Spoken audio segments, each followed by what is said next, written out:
Reach TV was filmed in front of a live studio audience. I'm lying like a mother. Yo, what's going on, y'all? I'm your host, Chief Chi. You're now tuned in to the Reach TV. Today, we have somebody that even if you was a tourist coming through South Carolina, you'd be proud to be in South Carolina. Ment Nelson. Which camera? Eddie camera. You good. But so like you was born and raised in the Low Country. Why did you decide to like post historic facts all over Twitter? Like, what made you want to do what you do right now? What would you even consider you doing? Sorry about that. What would you consider that? See, this is the thing with what I do, right? I don't know what I do. But it's a reflection of the times that we live in, right? Because we have the technology, we have social media. Social media itself is a new technology, it's a new thing. So we can't compare anything that's very true. That's birthing from it. We can't compare it to anything that existed before social media. So that's why I always tell them, I don't know what I'm doing. You see what I'm saying? I'm just doing. So I would kind of consider you like a public figure. If that makes sense, because like with that, it's just so wide that you could do anything with. But what made you start doing that on Twitter? What made you start promoting South Carolina so thoroughly, consistently, accurately? What made you want to talk about South Carolina? Well, I mean, I was born and raised in the state, and also I used to make music. I was a rapper, right? So when you look at rap, you don't really see any rappers from South Carolina. You know what I'm saying? You don't see any, we never historically had any rappers to come from here. Right. So there's always been like a negative perception of South Carolina.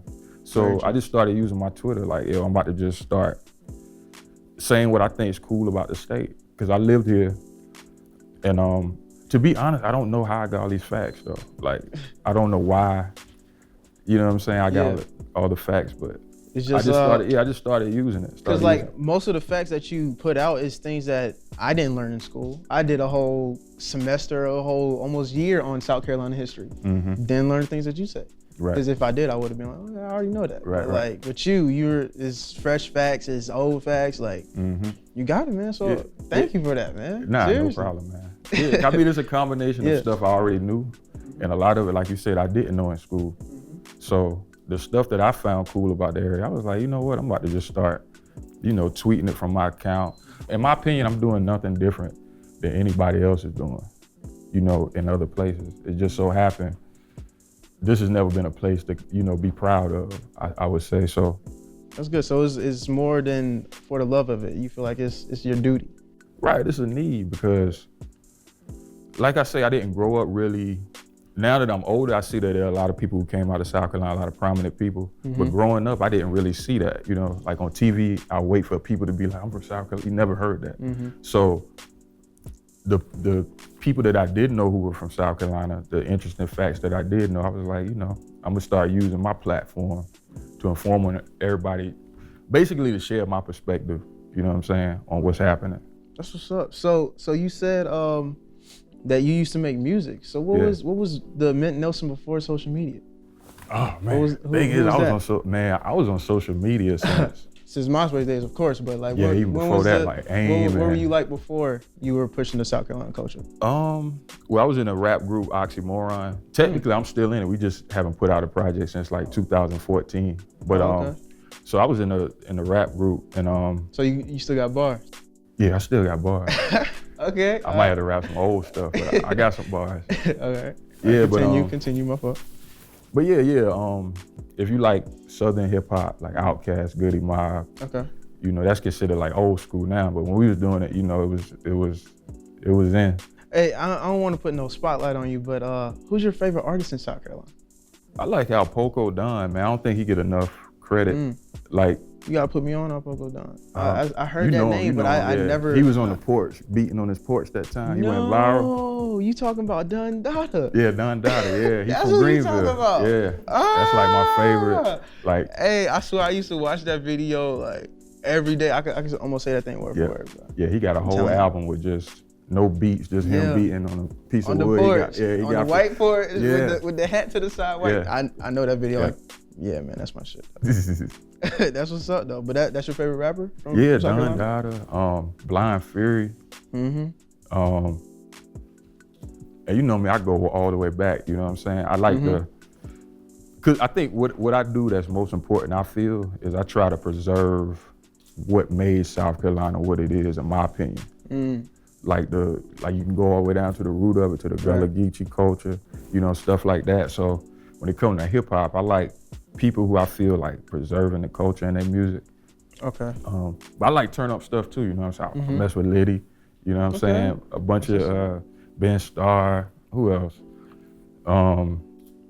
Omar Bunyan. Oh yeah. Like that's my boy, you know what I'm saying? My group. He can spit. He just put some stuff on SoundCloud, so y'all go check that out. Okay. But yeah, that pretty much sum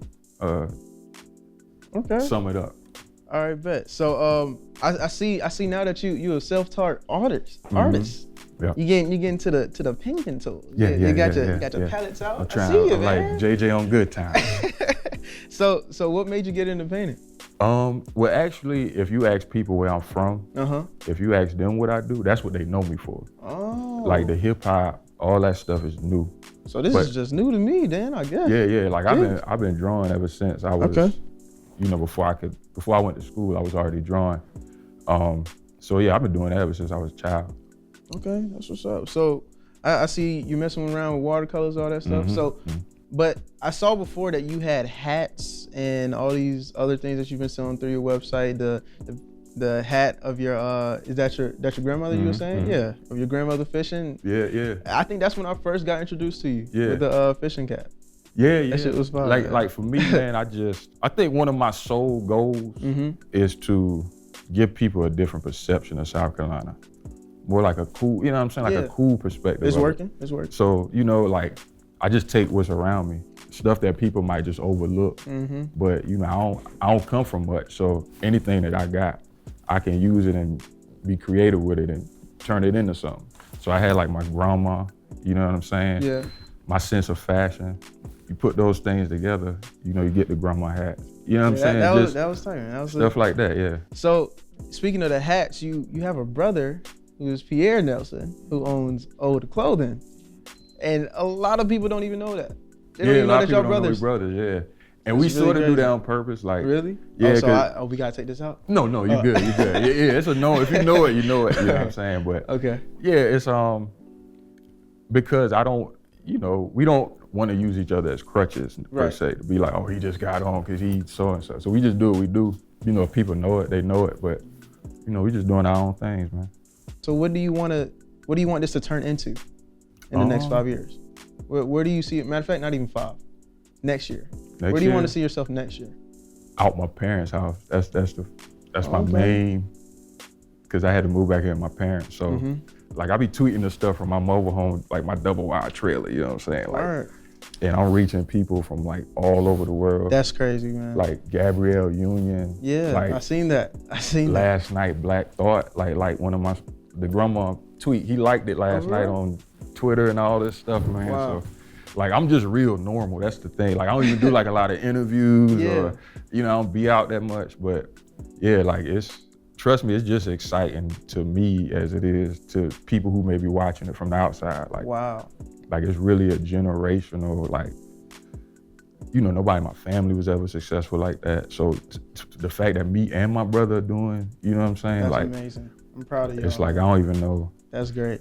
So a year from now, man, yeah, just out my parents' house, because I feel like if I just keep doing what I'm doing, I'm gonna be successful. Right. You know, it's already happening. So that's a main goal, because I feel like once I get out of that, then I can have my own space to be even more creative with.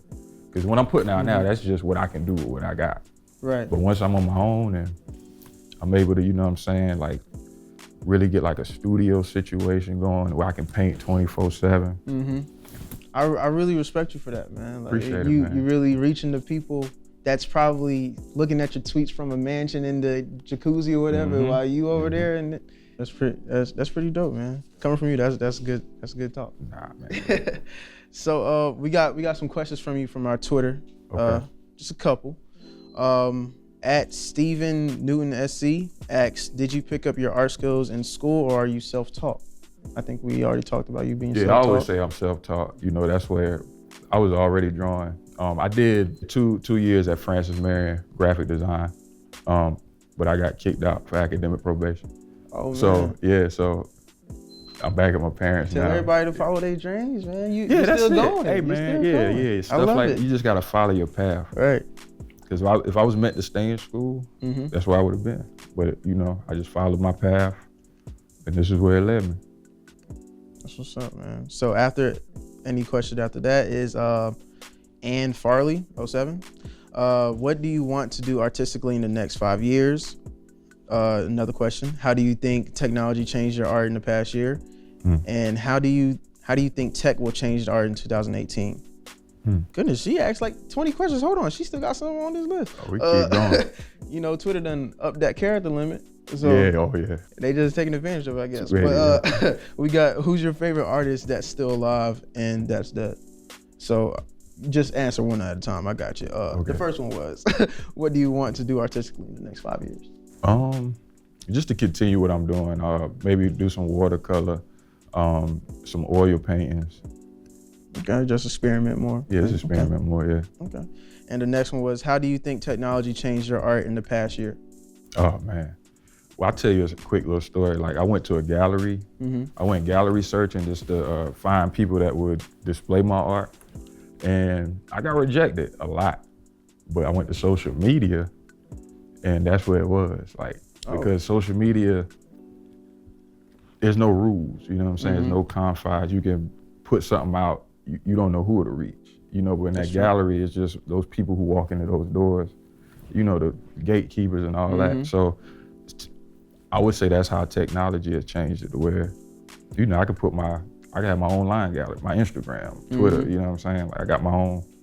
That's your gallery right there? Yeah, that's my gallery right there. I hear that. Yeah. Okay, so how do you think tech will change your art in 2018? Like, what do you see yourself doing in 2018, basically? Just being able to reach more people. Okay. Like I say, I'm doing nothing no different than I was when I had 0 followers. I'm the same. I'm constant. I'm the same person. It's just as more eyes get on me, just keep doing what I'm doing. Don't lose focus. Don't let it, distract you. Word of advice, y'all. Yeah, word. Yeah. There you go. Yeah, just keep doing. Just if you got a gift or a talent or whatever it is, just keep doing what you do, and everything around you, it'll work out. Like, it will. If it's truly what you're supposed to be doing. I agree. You can't stop what's destined. Can't. So the last question is, who's your favorite artist? I'm guessing painter or illustrator that's still alive or dead. Still alive. I like Jonathan Greene, who's an artist from the Low Country, a Gullah Geechee artist. Your grandparents, they probably got like Jonathan Greene paintings in their house or prints. 9 times out of 10. Yeah, probably so. I can see it. Mary White, she's another artist I like. She's from Charleston. She does watercolor portraits of people from the South. And dead would probably be John Michel Basquiat. I like his stuff. I like his story, and just the impact that he left on the world in such a short amount of time. That's fine. Well, that was basically everything, man. Okay. Thank you for coming through, man. Man, you know it, man. I got my reach interview, you know what I'm saying? Ooh. Man, Yeah, this is legendary right here, man. I'm gonna take a picture of this and frame it on the wall. But thank y'all for tuning into The Reach TV. I'm your host, Chi Fi Chi, Ment Nelson. And yeah, man, make sure y'all tune in next time. We out of here, man. What is that? What is that? It sounds like the play. Everybody got to play some. Be like, what is?